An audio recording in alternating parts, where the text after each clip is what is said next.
Aircraft carrier কি? আপনারা হয়তো অনেকেই এয়ারক্রাফট ক্যারিয়ারের নাম শুনেছেন।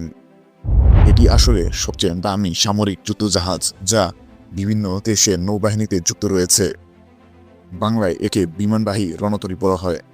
একটি এয়ারক্রাফট ক্যারিয়ারের ওজন কয়েক হাজার টন পর্যন্ত হতে পারে এবং এর দৈর্ঘ্য 300 থেকে 400 মিটার পর্যন্ত হতে পারে। এটি এয়ারক্রাফট ক্যারিয়ারের প্রস্থ হতে পারে সর্বোচ্চ 70 থেকে 80 মিটার, যা বিশ্বের যে কোনো পণ্যবাহী এবং যাত্রীবাহী বিশালাকার জাহাজের চেয়েও বড়।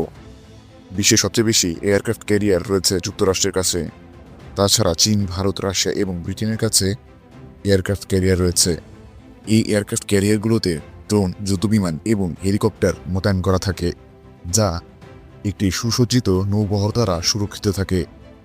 এক একটি এয়ারক্রাফট ক্যারিয়ার তৈরি করতে প্রায় $6 থেকে $7 বিলিয়ন খরচ হয়।